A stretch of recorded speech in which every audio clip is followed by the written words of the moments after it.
बिस्मिल्लाहिर्रहमानिर्रहीम, अस्सलाम वालेकुम and a very happy good morning everybody. मैं हूं आपकी होस्ट हिना नियाजी और मेरे साथ है मिस्टर जमील सुखेरा। हिना नियाजी, आपका बहुत शुक्रिया। नाज़रीन, हम उम्मीद करते हैं आप बिल्कुल खैरियत से होंगे। हमारे प्रोग्राम का वक्त चेंज हो गया है। सबसे पहले तो उस बारे में आपको बताएं कि अब सुनो पाकिस्तान 10 बजे ऑन एयर हुआ करेगा और वेलकम टू सुनो पाकिस्तान। आफ्टर इतनी ज़्यादा छुट्टियां ईद के बाद, वी होप कि आपके ईद के दिन भी बहुत अच्छे गुजरे होंगे, छुट्टियां भी अच्छी गुजरी होंगी और बहुत अच्छी लंबी छुट्टियां थी ये इस बार, है ना, काफी ज्यादा छुट्टियां 4 छुट्टियां और कुछ सेक्टर्स में ये 5 से 6 छुट्टियां भी थी, क्योंकि हज की छुट्टी भी थी, फिर ईद की थी, फिर वीकेंड आ गया। तो आज से ऑफिसेज और कारोबार और सब स्टार्ट होने जा रहा है। लेकिन इन छुट्टियों में लोगों ने ज़्यादातर जो रुख है वो सयाहती मकामात का किया। कल परसों ये खबरें आ रही थी कि मरी पूरा पैक हो चुका है, तो मरी जाने वालों का रश लग गया। लेकिन जल्दी जल्दी फिर सबको वापस आना पड़ा, क्योंकि कारोबारी जिंदगी भी तो मंडे से चलाना था। Exactly. तो जनाब So आज के हाँ यस आज के शो का आगाज करते हैं और सबसे पहले नजर डालते हैं आज की बड़ी खबरों पर। हुज्जाज कराम की वापसी का आगाज हो चुका है जनाब।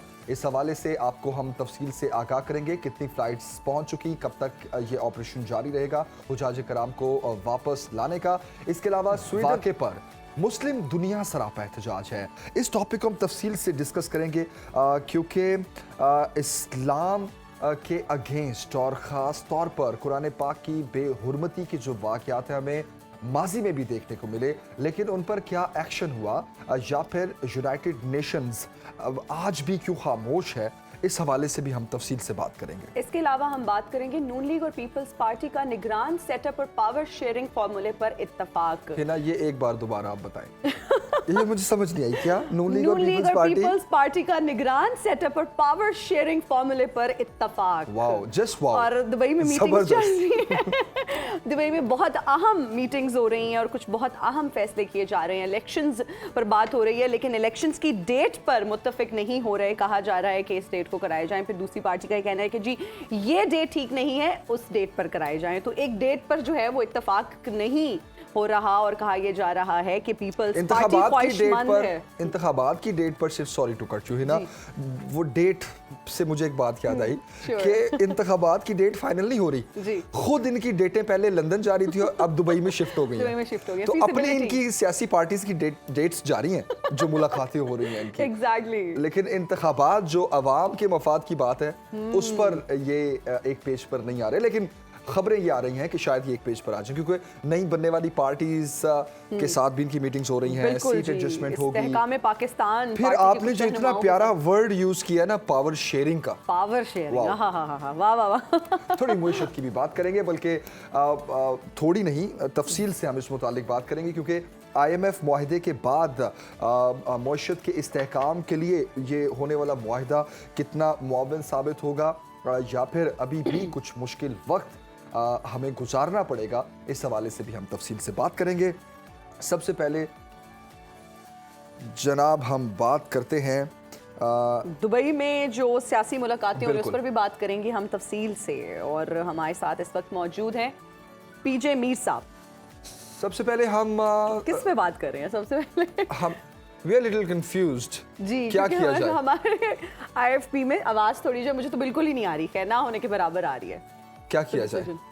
टॉस कर ले? टॉस कर लेते हैं। बताइए। आज हम सियासत से शुरू करते हैं, देन हम इसको लेके चलते हैं। बिल्कुल जनाब, कुरान करीम की बेहुरमती के हवाले से सबसे पहले बात करेंगे। स्वीडन में स्टॉकहोम की मस्जिद के बाहर कुरान करीम की बेहुरमती, दुनिया भर में मुसलमान सरापा एहतजाज हैं और स्वीडन ने कुरान पाक की बेहुरमती के वाक़े को इनफरादी करार देकर मुस्तरद कर दिया है, जबकि यूरोपीय यूनियन की तरफ से इस वाक़े पर जारहाना और बेइज्जती पर चुके ये मबनी है। अदम बर्दाश्त की यूरोप में कोई जगह नहीं है, यूरोपीय यूनियन का ऐसा कहना है। इराक और ईरान में स्वीडिश सिफारतखानों के बाहर मुजाहरे भी जारी हैं। तुर्किया, अमारात, उर्दन और मराकश समेत कई मुस्लिम ममालिक का एहतजाज और OIC की एग्जीक्यूटिव कमेटी का हंगामी इजलास भी तलब कर दिया गया है और इजलास में घिनौने फेल के खिलाफ इकदामात पर इज्तिमाई मौक़िफ़ अपनाया जाएगा। ईरानी वज़ारत ख़ारजा ने तेहरान में स्वीडन के नाज़िमुल अमूर को तलब करके शदीद एहतजाज भी रिकॉर्ड करवाया। PJ मीर साहब हमारे साथ हैं, सारे मामले पर बात करते हैं, सियासत के हवाले से भी हम उनका तज्जिया लेंगे। PJ मीर साहब बहुत शुक्रिया ज्वाइन करने के लिए। सर गुड मॉर्निंग, कैसे हैं आप? बिल्कुल ठीक ठाक जी, थैंक यू। पीजे मीर साहब, कुरान पाक की बेहुरमती के वाकयात हमें माजी में भी देखने को मिले और दुनिया भर के मुसलमान इस पर एहतजाज भी अपना रिकॉर्ड करवाते हैं। इसके बावजूद आलमी तंजीमें ऐसे वाकयात को रोकने में क्यों नाकाम हैं? देखें, ये इंसिडेंट है, ये पहले आपने देखा है, कई स्कैंडिनेवियन कंट्रीज में ये हुआ, स्वीडन में पहले भी हुआ। द क्वेश्चन इज कि क्या ऐसे जो चीज़ें होती हैं, क्या हमें कोई इसका नुकसान होगा? कोई नुकसान नहीं होगा हमें। इस्लाम बहुत तकड़ा एक मज़हब है, एक बहुत स्ट्रॉन्ग बिलीफ है, और ऐसे जो लोग होते हैं जो इस तरह की हरकतें करते हैं, हमें कोई फ़र्क नहीं पड़ता। हमें बल्कि खुद कुरान को पढ़ के और उसके अंदर से दिखाना चाहिए कि हम एक बहुत टॉलरेंट सोसाइटी हैं, हम वो नहीं हैं जो आप समझते हैं। और एग्जाम्पल दें कि रसूल पाक जब चलते थे और उन पे एक औरत कूड़ा करकट फेंकती थी, और उनकी टॉलरेंस देखें क्या करते थे, और जब वो बीमार हुई ये खुद उनको देखने गए। इससे हाइट ऑफ टॉलरेंस आपको जिंदगी में नहीं मिलेगी। तो यही हमें मुजाहरा इसका करना चाहिए, रादर चले जाएं कि जी हाँ जी ये उन्होंने ये कर दिया। और भाई ये जो जाहिल लोग हैं, जो अनपढ़ हैं और जिनको पता नहीं है कि इस्लाम क्या है, आई थिंक इन लोगों को हमें एक सबक सिखाना चाहिए, क्योंकि इस तरह की चीजें पूरी दुनिया के अंदर होती हैं, हर जगह होती है, हर मजहब के खिलाफ होता है। लेकिन जवाब एक वायलेंस के साथ नहीं, बल्कि प्यार, मोहब्बत और एक एकेडमिक एक हमें इसका एक आप कह लो कि एक जवाब देना चाहिए। और मुजम्मत बिल्कुल होनी चाहिए।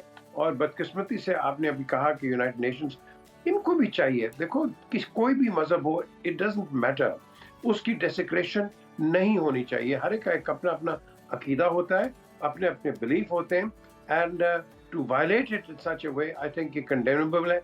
ये यूनाइटेड स्टेट्स में हुआ था एक दफा, I think somewhere in California, कि जिसने कुरान मजीद को फाड़ दिया था, और you know nothing really happened on that, but these things should be, I think इसके अंदर कोई लॉ होना चाहिए, इसके अंदर कोई एक ये जब जनरल असेंबली बैठती है, इसके अंदर भी इस तरह की चीजें होनी चाहिए ताकि ऐसी सिचुएशन कभी क्रिएट ना हो।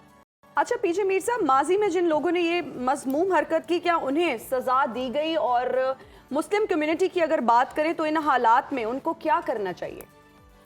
देखिए जी, अगेन बाहर के मुल्कों में वो कहते हैं ना, freedom of speech and right to speak and all that, ये उसके दायरे के अंदर आके इस तरह की बातें कर जाते हैं। मुस्लिम कम्युनिटी या कोई भी कम्युनिटी हो, वहाँ जाके, जैसे मैंने पहले कहा, जो हमारे पढ़े लिखे लोग हैं, बिल्कुल जाएं अपने कम्युनिटी सेंटर्स में जाके एक्सप्लेन करें। आपके एक साबिक वजीर आजम ने जब जनरल असेंबली में इस तरह की बात की, ऐसी स्पीच मैंने जिंदगी में नहीं किसी इस्लामिक लीडर से नहीं सुनी। इस तरह हमें बताना चाहिए लोगों के अंदर, इस तरह जाके एजुकेट करना चाहिए, क्योंकि बात कन्फ्रंटेशन की नहीं है, एजुकेशन की है।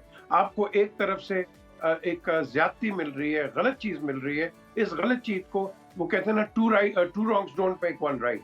सो हमें इंस्टेड, अगर उस तरह को काम गलत कर रहा है उसको समझाएं। यही इस्लाम भी कहता है, ये इंसानियत भी कहती है, और मैं समझता हूँ ये एक सोसाइटी भी कहती है। बिल्कुल सही, बिल्कुल सही। पीजे मीर साहब, आपने बिल्कुल दुरुस्त फरमाया। सॉरी, अदम बर्दाश्त की कोई जगह नहीं, यूरोपीय यूनियन का भी यही कहना है, लेकिन स्ट्रिक्ट एक्शन जरूर होना चाहिए ताकि फ्यूचर में ऐसे वाकयात ना हो। हम थोड़ी सियासत पर बात करते हैं। पीजे मीर साहब, दो अहम डेवलपमेंट्स जो हो रही हैं, दोनों मुलाकातों से रिलेटेड हैं। एक तरफ चौधरी शुजात की अहम शख्सियत की मौजूदगी में परवेज़ इलाही साहब से जेल में मुलाकातें हुई, दूसरी मुलाकात हुई, और मुस्लिम लीग नून के कायद और साबिक वज़ीर आज़म नवाज शरीफ की दुबई में अहम सियासी मुलाकातें भी जारी हैं। और जिस तरह हम अपने इंट्रो में बता रहे थे कि दुबई में नई बनने वाली पार्टीज़ भी और पीपल्स पार्टी भी, उनकी मुलाकातें भी जारी हैं। तो निगरान सेटअप और पावर शेयरिंग जो फॉर्मूला है, ये क्या फॉर्मूला है और क्या ये हमारे हक में बेहतर होगा? क्या होने जा रहा है एग्जैक्टली? देखिए, जब हम बात करते हैं जी पावर शेयरिंग की, ये पावर शेयरिंग की बात नहीं है, ये अवाम शेयरिंग की बात है। आप अवाम को शेयर कर रहे हो, क्योंकि एक तो आपने अवाम को डिवाइड कर दिया हुआ, बहुत बड़ा डीप डिवाइड है।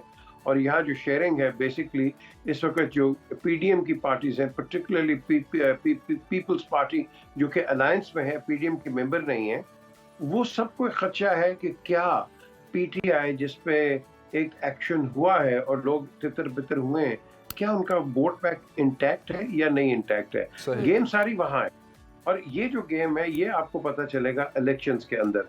मीटिंग्स ठीक है, बिल्कुल हो रही हैं, मीटिंग्स आपकी दुबई में हो रही हैं। मेरी नज़र में नवाज शरीफ बड़े अप्रोप्रिएट टाइम पे दुबई आ गए हैं, क्योंकि यहाँ जो पॉलिटिशियंस हैं कईयों को वीज़ा नहीं मिलता है यूके का, और देर लगती है।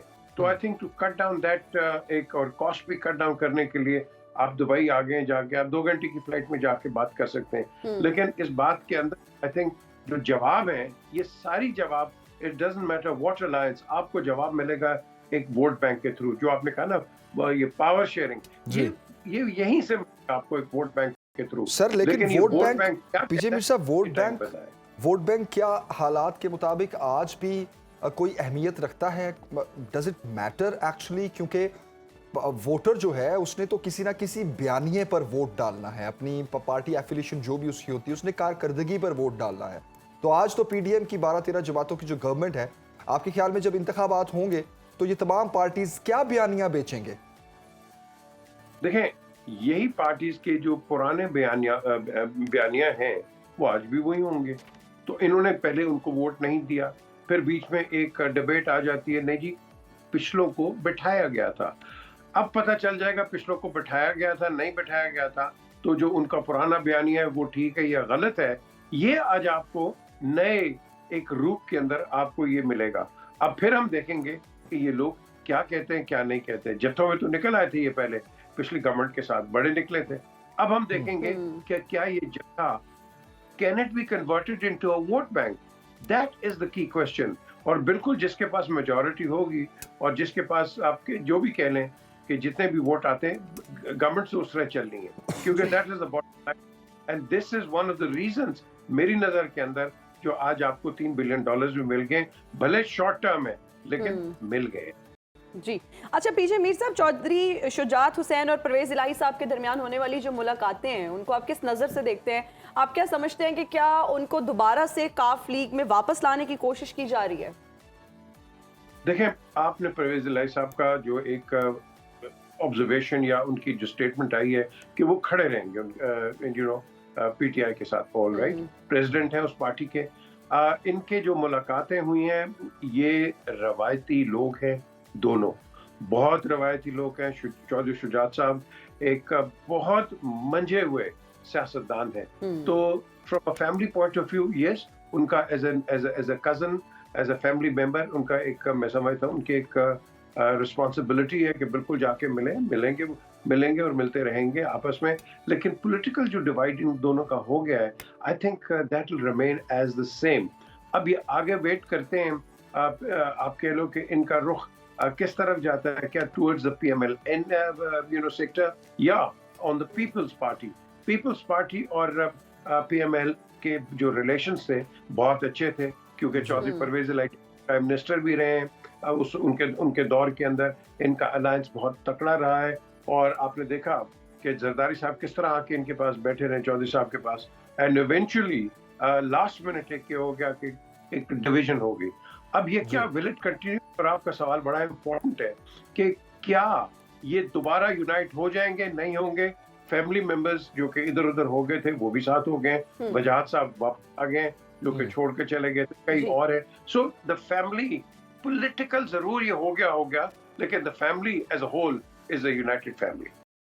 बिल्कुल सही। PJ Mir sahab, thank you very much for joining. और आपने बिल्कुल सही कहा कि आने वाले दिनों में जो वोट बैंक है वो डिसाइड करेगा इन पार्टी से फ्यूचर क्या होगा, और ये भी बहुत वाज़ेह हो जाएगा कि वोटर इंटैक्ट है या नहीं। अब जहां एक तरफ ये तमाम पार्टीज मिलकर मुल्क में सियासी इस्तेहकाम के साथ साथ मुआशी इस्तेहकाम की कोशिशें भी कर रही हैं, तो IMF की जो डील है उस हवाले से अच्छी खबर है, और हम उम्मीद करते हैं कि आने वाले दिनों में सियासी जो इस्तेहकाम है वो भी मुल्क में आए और सियासी तरफ से भी कुछ अच्छी खबरें आए। तो लेकिन जनाब, IMF मुआहदे के हवाले से हम तफसील से बात करेंगे, एक ब्रेक के बाद हासिल होंगे। देखते रहिए Suno Pakistan. Again welcome back जनाब। IMF मुआहदे की बात करेंगे। IMF के साथ 2019 के STEFF की बजाय स्टैंड बाय मुआहिदा हुआ है जनाब। IMF बोर्ड स्टाफ लेवल मुआहिदे की मंजूरी 10 जुलाई तक देगा और IMF मुआहिदे पर अमल दरामद के लिए पाकिस्तान को न सिर्फ मुख्तलिफ अशिया की कीमतें बढ़ाना होंगी बल्कि रेवेन्यू बढ़ाने के लिए सख्त इकदाम भी करने होंगे। IMF मुआहिदा तवानाई शोबे की लागत वसूल करने के लिए टैरिफ भी बढ़ाएगा। स्टेट बैंक को दरामदी पाबंदियां खत्म करना होंगी। पाकिस्तान को मार्केट बेस्ड शराय तबादला पर आमादा किया गया और स्टेट बैंक की महंगाई कम करने के लिए अमली इकदाम करने की यकीन दहानी, जबकि हुकूमत ने महज 15 अरब रुपए प्राइवेटाइजेशन के लिए रखे हैं। और IMF के तवक्को से बड़े बेल आउट के बावजूद पाकिस्तान को कसीर जहती और दो तरफा माली मुआवनत दरकार है। IMF मुआहदे के बाद सऊदी अरब और मुत्तहिदा अरब अमारात से $3 अरब आ जाएंगे और चीनी कर्जों का रोल ओवर अहम पेशरफ्त होगा। पाकिस्तान को आलमी कर्जों की अदायगी समेत $22 अरब दरकार है। इस सारे मामले पर बात करते हैं। इस वक्त माहिर मईशत खाकान नजीब साहब हमें ज्वाइन कर चुके हैं। खाकान साहब, बहुत शुक्रिया ज्वाइन करने के लिए। सर, मैं सबसे पहला सवाल तो ये पूछ लेता हूँ कि इस वक्त हमारे रिजर्व्स में क्या है? IMF से जो रकम मिलनी है, लेट्स से वो सारी की सारी रकम भी मिल जाती है और दोस्त ममालिक से भी हमें कर्जा मिल जाता है, क्या फिर भी हम इस पोजीशन में आ जाएंगे कि हम ऑलरेडी जो कर्जे हैं वो पे ऑफ भी कर दें और मुल्क की मईशत भी संभाल लें? बिस्मिल्लाहिर्रहमानिर्रहीम। सो ईद के बाद let's try and open on a good news. एक तो ये है कि जो इस मार्केट पे इफेक्ट है, आपने देखा है पाकिस्तान स्टॉक एक्सचेंज जो है, मेरा ख्याल है हिस्ट्री में इतना अच्छा ओपन नहीं हुआ जितना अच्छा ओपन हुआ है। पाकिस्तान ने जो अपर कैप है 5% का हिट किया है, मार्केट 1 घंटे के लिए रोक दी गई है। So that's a change of sentiment. ये सिर्फ एक वजह से है। आप मेरे पिछले 12 से 14 माह का हर इंटरव्यू देख लें, मैंने कभी भी वेवर इस बात से नहीं किया कि पाकिस्तान के पास IMF के अलावा कोई और ऐसा एपरेटस नहीं है कि जिस कंडीशन में खड़ा हुआ है 12-14 माह से, ये आज नहीं खड़ा हुआ, उसको हल कर सके। इस वक्त तकरीबन $4 अरब के रिजर्व्स पे हैं और मैं हमेशा ये भी बात करता हूँ, हमें बहुत ही ऑनेस्टली बात करनी चाहिए कि चाइना ने अगर बैकस्टॉप ना किया होता तो ये रिजर्व्स बहुत अनकंफर्टेबल पोजीशन पे होते। बट उसके बाद ये भी बात करना ज़रूरी है कि IMF has tried to again come to your rescue और आई थिंक इसमें western world has also played a positive role. So instead of किसी को भी ब्लेम करने की, everyone has come through for you. आपको जो फैसले भी कराए गए वो मेरे ख्याल में तो 8-9 माह पहले भी कर लेते तो कोई हर्ज नहीं था। पर चलें, एक गवर्नमेंट के लिए मुश्किल होता है और शायद to put the competence to do everything takes a bit of time. आज आपने वो फैसले कर लिए। ये $4 अरब पे हैं। $1 अरब IMF से आना है, $3 अरब हमें फ्रेंडली कंट्री से आने हैं। सो $4 अरब इन द नेक्स्ट मंथ और 2 आने चाहिए। कुछ मल्टीलैटरल के फ्लोज होने चाहिए, मिनिमम $1 बिलियन के। सो ये $4 से $5 अरब आई थिंक फ्लो इन करना चाहिए। कोई $1 अरब हमें वापस भी पे करना होगा, सो वो पे भी करते रहेंगे। Reserves will see a good Uptake from here and that is a short term revival story of Pakistan. ये याद रखिए, ICU में you've gotten a kind of an injection in your heart. I think Hyperion कहते हैं उसको, if I remember correctly, which will take you to the surgical ward. अब surgical ward is up to the local doctors to do. वो नहीं करेंगे तो disturb रहेंगे। सही जी। अच्छा खाकान साहब, IMF मुआहदे के साथ महंगाई की एक नई लहर सामने आई है, हमारे अवाम का क्या बनेगा? ये बात बड़ी अच्छी है और मैं तो हमेशा ज़िंदगी में अच्छा करता हूँ तो अपने आप को रिस्पॉन्सिबल समझता हूँ, बुरा करता हूँ तो अपने आप को रिस्पॉन्सिबल समझता हूँ। अब ज़रा इस बात को क्लियर करते हैं कि पहले ये जो बिजली की कीमत का तयन है, ये मुल्क में IMF करता है कि नेफ्रा करता है? डिस्कोज एक पटिशन लेके जाते हैं, नेफ्रा उसको कहता है कि ये अब नेफ्रा करने वाला है और बिजली के नर्ख तब्दील होने वाले हैं। ये बात मैं इसलिए कहता हूँ कि ऑनेस्ट कन्वर्सेशन लोगों करनी चाहिए ताकि वो अपना घर उस तरह चलाएं जो कि हालात के मुताबिक हो। 4 से 6 रुपए पाकिस्तान में एवरेज बिजली बढ़ने जा रही है मेरे ख्याल में। सारी पटिशंस हुई नहीं है, so I don't know the exact rate, वो भी आ जाएगा सामने। IMF ये कह रहा है कि ये बताइए कि आपने इन 4 से 6 रुपयों का क्या करना है। अब आप बताइए क्या करना है। नेप्रा कह रहा है कि ये टैरिफ बढ़ाएं, IMF कह रहा है कि इस टैरिफ को लागू करना है कि नहीं करना। अगर नहीं करना तो इसका मतलब है कि कई 100 अरब रुपए की सब्सिडी देनी है, सब्सिडी देने के तो पैसे नहीं है। सो IMF आपसे गुजारिश ये कर रहा है कि आपको ये बढ़ाना पड़ेगा। ये बात आपकी दुरुस्त है। IMF के प्रोग्राम में जाने से पेट्रोल गैस और बिजली, इन तीनों की कीमतों में रद्दोबदल करना पड़ेगा। ये रद्दोबदल असूली तौर पे आपको खुद करना है, बट चूंकि IMF डॉक्टर है और वो डॉक्टर तशखीस यही कर सकता है, क्योंकि वो ये तो आपको कह नहीं सकता कि अगले 6 माह में आप पूरी बिजली का जो निज़ाम है उसको एफिशिएंट कर दें, क्योंकि वो तो हमने पिछली कई दिहाइयों से नहीं किया।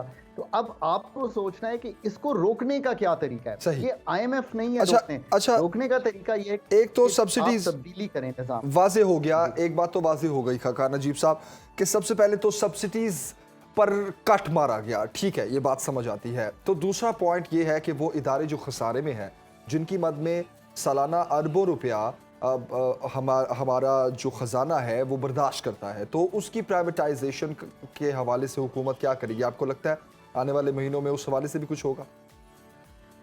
टू बी ऑनेस्ट, हम जहाँ आ खड़े हुए हैं इस वक्त, मेरा ये ज़ाती ख्याल है कि everyone almost in all political parties, establishment also, and the courts also, everyone talks about this.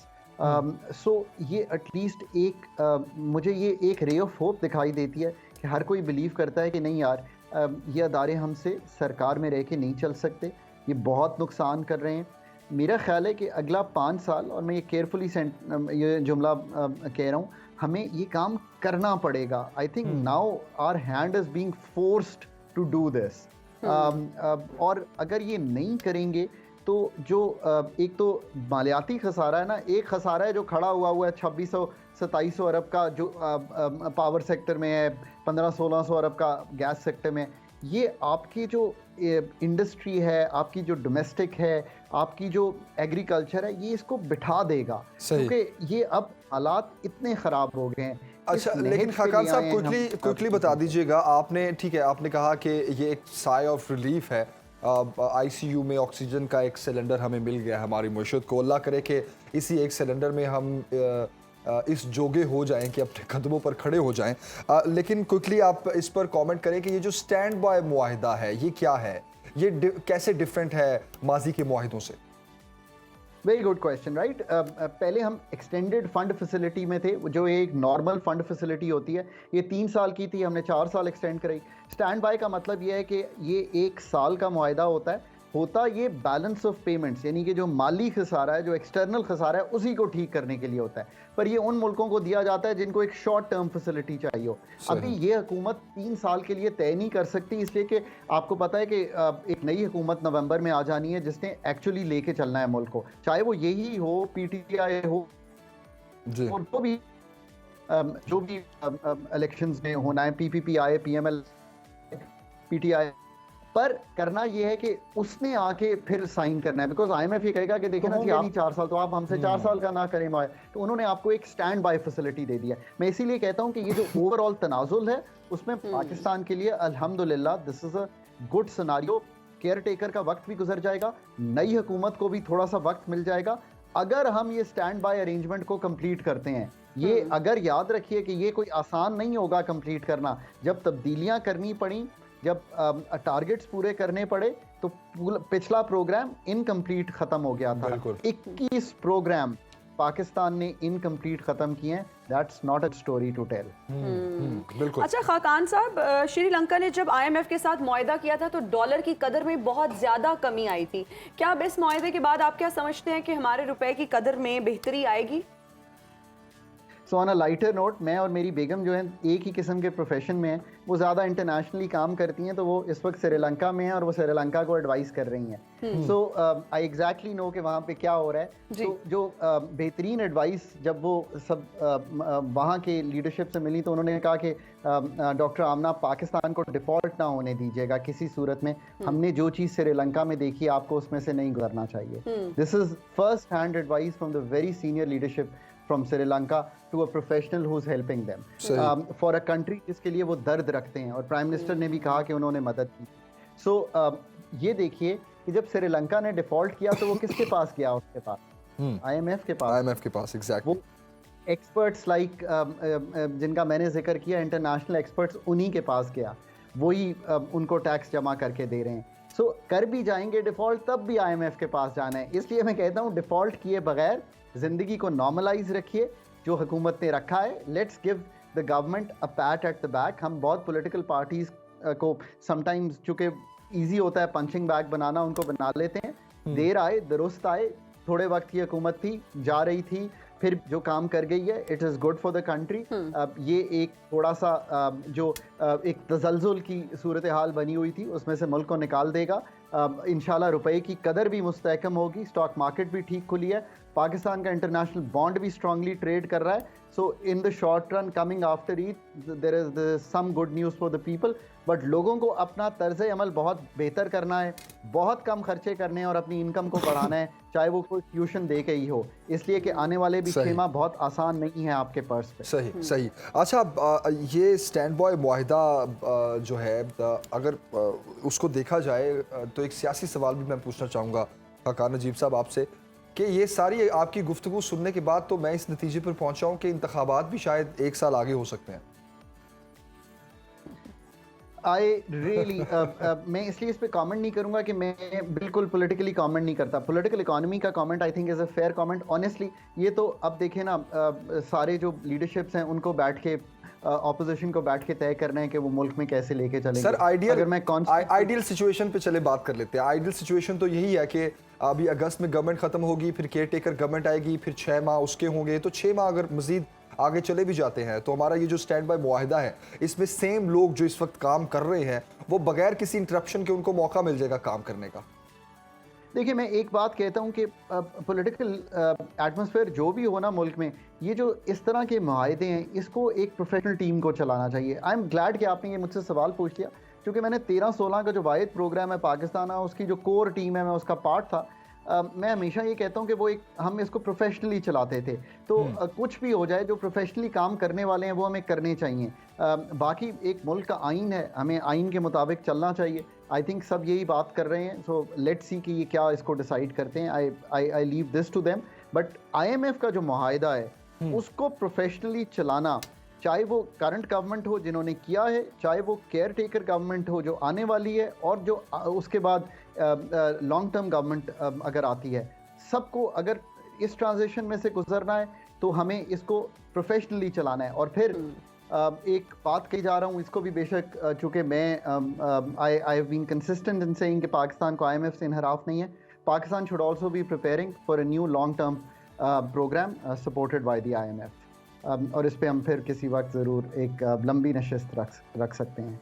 सही, बिल्कुल सही। Thank you very much for joining Khaqan Najeeb sahab, और बहुत आपने कॉम्प्रिहेंसिव अपना जो तज्जिया दिया है। हम उम्मीद करते हैं कि आने वाले दिनों में जो मौजूदा गवर्नमेंट है वो इस मौशत को इसकी सही डगर पर ले आए, क्योंकि वो माजी के गलत फैसले हों या फिर आज के किए जाने वाले फैसले फ्यूचर में ये ना कह रहे हों कि हमने जो फैसले माजी में किए वो गलत है, क्योंकि यही होता आ रहा है पिछले 70-75 सालों से कि हमने माजी के जो फैसले किए वो गलत किए, हमने माजी के जो फैसले किए वो गलत किए। 23-24 दफ़ा हम IMF के साथ मुआहिदों में गए हैं ना, और सिर्फ 2016 का वो मुआहिदा था जिसको हम पे ऑफ कर सके, लेकिन उसके बाद मजबूरन फिर हमें जाना पड़ा just because of political instability. तो same situation every 3rd year, same situation every 5th year, ठीक है। तो अल्लाह करे कि प्रोफेशनली, जिस तरह खाकान साहब कह रहे थे कि गवर्नमेंट जो भी आती जाती रहे, लेकिन प्रोफेशनली इन मामलात को हैंडल करना चाहिए। तो हम उम्मीद करते हैं कि आने वाले दिनों में भी प्रोफेशनली ही इन मामलात को हैंडल किया जाएगा। मुल्क की मईशत जो है वो थोड़ी संभल पाएगी और आवाम को थोड़ा रिलीफ मिलेगा। बिल्कुल जी। यहाँ लेंगे एक ब्रेक, हाजिर होंगे ब्रेक के बाद। देखते रहिए सुनो पाकिस्तान।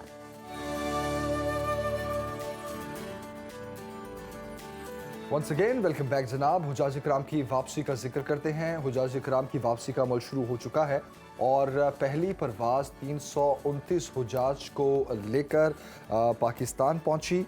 इसके अलावा दूसरी परवाज़ 360 हुजाज इकराम को लेकर कराची पहुंची। तीसरी परवाज़ हुजाज इकराम को लेकर इस्लामाबाद पहुंची, जबकि PIA का बादज़ हज ऑपरेशन 2 अगस्त तक जारी रहेगा। इस वक्त हमारे साथ मौजूद है जनाब पैदल हज के लिए जाने वाले उस्मान अरशद। उनसे हम बात करेंगे और सबसे पहले तो उनका शुक्रिया अदा करेंगे कि वो हमेशा हमें वक्त देते हैं। जब वो जा रहे थे तब भी हमने उनसे बात की थी और वहाँ पहुँचकर भी बात की थी, और अब तो उनकी माशाल्लाह हज की अदायगी के बाद वापसी का सफ़र उनका शुरू होने वाला है। तो Usman Arshad, thank you very much for joining once again. कैसे हैं आप?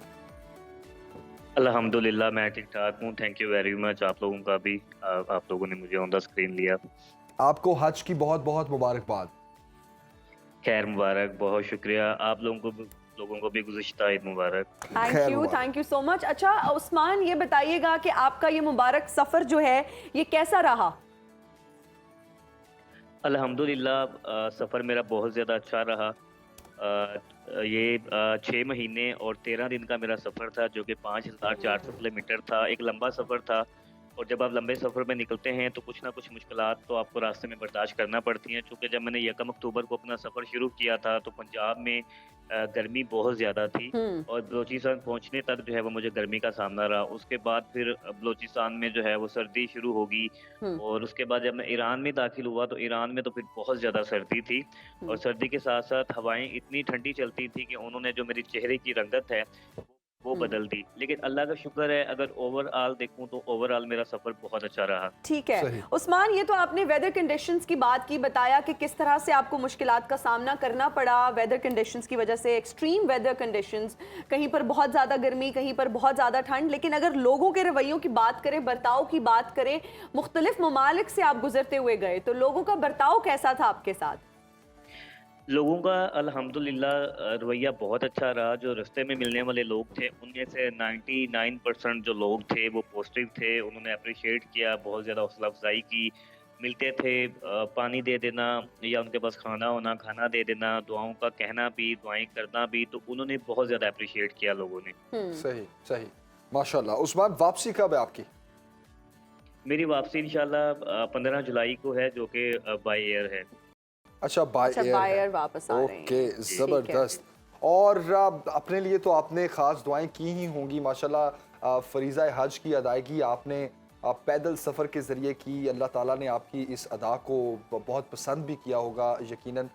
जहां आपके लिए दुआएं हैं, वहीं उस्मान ये बताइए कि मुल्को कौम के लिए आपने कितनी दुआएं की कि अल्लाह ताला पाकिस्तान पर अपना करम करे?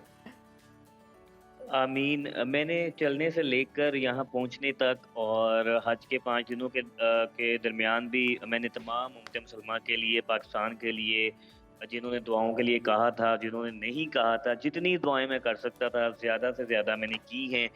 इंशाल्लाह उम्मीद है अल्लाह ताला जो है वो कबूल फरमाए। मैंने आमीन। बहुत ज़्यादा दुआएं की हैं, क्योंकि हज के जो 5 दिन होते हैं डेफिनेटली वो दुआओं वाले ही होते हैं, और अरफात वाले दिन भी मैंने बहुत ज़्यादा दुआएं की हैं। सबके लिए बहुत सारी दुआएं की हैं। अल्लाह पाक ताला सबकी तमाम कबूल मुश्किलात फरमाए, दूर अल्लाह करे। ताला कबूल फरमाए। आमीन। अच्छा उस्मान, ये बताइए जो लोग पैदल हज के लिए जाना चाहते हैं या फिर उम्रा के लिए जाना चाहते हैं, उनको क्या मैसेज देना चाहेंगे? अच्छा, अगर तो आप पैदल हज के लिए आना चाहते हैं तो फिर तकरीबन आपके पास जो है वो 20 लाख रुपए होने चाहिए। उसकी वजह ये है कि अभी मैंने भी हज किया है, तो जो दूसरे लोगों ने, दूसरे हाजियों ने पैसे दिए हैं 11,20,000 रुपए, वो मैंने भी दिए हैं। 11,20,000 रुपए तो ये हो गए। उसके अलावा जैसे मेरा 6 माह और 13 दिन का तो वो सफ़र था, उसके दरमियान वीज़ों के पैसे, खाने पीने के पैसे, होटल्स के पैसे, फिर चूँकि मैं हज से 2 माह पहले पहुँच गया तो फिर यहाँ पहुँचकर भी खाने पीने के, रहने के पैसे। तो आपके पास 20 लाख रुपए तो लाज़मी होनी चाहिए अगर आपने पैदल हज पे आना है। और अगर आपने उम्रा पे आना है तो फिर मेरा ख्याल है कि शायद कोई 7-8 लाख रुपए आपके पास होने चाहिए। तो पैसों के हवाले से तो इतने पैसे होने चाहिए। बाकी आप चल सकते हो, ये ना हो कि आप चल पड़ें और बाद में आपको लगे जी आप चल ही नहीं सकते, क्योंकि रास्ते में आपने भूख भी बर्दाश्त करनी है, प्यास भी बर्दाश्त करनी है, बहुत सारी जगहों पे आबादी नहीं होती, आपको टेंट लगा के गुजारा करना पड़ेगा, तो आपको मेंटली जो है वो तैयार होना पड़ेगा। सही। अच्छा उस्मान अरशद, बताइएगा इस बार इस साल हज में बड़ी तादाद में जो है वो हाजियों ने शिरकत की है। कोरोना पाबंदियों के खात्मे के बाद ये सबसे बड़ी तादाद थी, सबसे ज़्यादा तादाद थी हाजियों की। तो इंतज़ामात आपने सऊदी अरब में किस तरह देखे? कैसे इंतज़ामात थे? अल्हम्दुलिल्लाह जी, अल्हम्दुलिल्लाह सऊदीया के इंतज़ामात जो थे बहुत ज़्यादा अच्छे थे। जितने भी लोग यहाँ पर इस दफ़ा आए हैं, सारों ने जो है वो बड़ा यानी कि वो सारे बहुत ज़्यादा मुतमईन थे, बहुत अच्छे इंतज़ामात थे। जितनी भी उनकी फ़ोर्सेस थी वो सारी एक्टिव थी, सारी एप्रिशिएट करने वाली थी। पीने के पानी के हवाले से 100 कदम पर जो है उन्होंने पानी का सिस्टम लगाया हुआ था। ऊपर से जो है वो उन्होंने ऊपर से भी वो फुहार टाइप जो है उन्होंने वो सिस्टम किया हुआ था मिस्ट कि हाजी लगाई नीचे थी। चल रहे हैं तो ऊपर से भी फुहार टाइप जो है वो पानी आ रहा है। और बाकी भी ईवन के नीचे जो उनकी फोर्स खड़ी हुई है वो भी शॉवर लेके खड़े हुए थे, जो कि लोगों पर पानी जो है यानी कि वो वक्तन जो गुजर रहे थे उन पे पानी वो डाल रहे थे। बहुत अच्छे इंतजाम थे। बिल्कुल सही। Usman Arshad, thank you very much for joining, और आप खैरियत से वतन वापस पहुँचें और अल्लाह ताला आपकी इबादत को, इस हज को कबूल फरमाए। आमीन। हमें भी अपनी दुआओं में याद रखें और उम्मत मुस्लिमा के साथ साथ पाकिस्तान को ख़ास तौर पर अपनी दुआओं में याद रखें, जो मुल्क के इस वक्त ज़रूर। मुश्किल हालात हैं। अल्लाह ताला हमें इसमें से निकाले। आमीन आमीन। बहुत शुक्रिया, बहुत शुक्रिया, thank you very much Usman Usman. Arshad, thank you for joining us. तो जनाब, अब जहां हम ये जिक्र कर रहे थे कि इस साल हुजाज कराम जो हैं बहुत बड़ी तादाद में सऊदी अरब पहुंचे हैं, और कोरोना पाबंदियां थी चूँकि उससे पहले, तो इस तरह इजाज़त नहीं थी। ख़ास तौर पर रमज़ानुल मुबारक के महीने में जहां उम्रे के लिए जाने वालों की बहुत बड़ी तादाद सऊदी अरब पहुंची, वहीं जब हज आया तो हज में भी लोगों ने बहुत बड़ी तादाद में पूरी दुनिया से इसमें शिरकत की। और सऊदी अरब को मुबारकबाद देना बहुत ज़रूरी है, क्योंकि उन्होंने माशाल्लाह जिस तरह से इंतज़ामात को वहाँ पर बिल्कुल। हतमी शक्ल दी, और साथ साथ लोगों को अपडेट्स भी आ रही थी। आ रही ख़ास थी तौर और- पर जो कैंप्स लगे, फिर वहाँ पर एसीज़ लगे, फिर उन कैंप्स में इस बार 10,000 एसी पोर्टेबल इंस्टॉल किए गए। एग्जैक्टली। और हुज्जाज जमील, हम कराम के सोशल लिए। मीडिया पर कुछ वीडियोस देख रहे थे, बहुत ज़्यादा वायरल हो रही थी कि किस तरह से लोगों को केटर किया जा रहा है, लोगों का ख्याल रखा जा रहा है, किस तरह से हॉस्पिटलिटी का मुजाहरा किया जा रहा है, बिल्कुल। पानी दिया जा रहा था बार बार, और बहुत अच्छे जितनी तारीफ की जाए कम है। मैनेजमेंट बहुत अच्छी थी। बिल्कुल बिल्कुल, माशाल्लाह। तो जनाब, अभी हम एक ब्रेक लेते हैं और ब्रेक के बाद एक बड़ी तब्दीली के साथ आपको हम इस शो में वेलकम करेंगे, बल्कि मैं नहीं, हिना वेलकम करेंगी, क्योंकि बहुत बड़ी शख्सियत इस शो में हमें ज्वाइन कर रही है, और 3 दिन वो हमारे साथ हुआ करेंगे बिल्कुल। हफ्ते में। और हारून रशीद साहब का नाम कौन नहीं जानता, पाकिस्तान की सहाफ़त का एक बड़ा नाम, बहुत बड़ा और नाम, बेशक। हम जैसे स्टूडेंट्स को उनसे बहुत कुछ सीखने को मिलता है, और उनका एक करियर जो कि कई डिकेड्स पर मुश्तमिल है। और पाकिस्तान में जब शायद टीवी का भी आगाज़ नहीं हुआ था, तो बिल्कुल। उस वक्त उनकी सहाफ़त जो है सहाफ़त, वो बिल्कुल। स्टार्ट हुई, और आज भी पाकिस्तान का एक बहुत बड़ा नाम है। बिल्कुल हमारे मॉर्निंग शो का हिस्सा होने जा रहा है। तो अभी मैं आपसे इजाज़त लूंगा, हिना ब्रेक के बाद I'll आपको continue, वेलकम करेंगे। बिल्कुल जी। और बिल्कुल अभी जनाब। लेते हैं एक ब्रेक, हाजिर होंगे ब्रेक के बाद। देखते रहिए सुनो पाकिस्तान।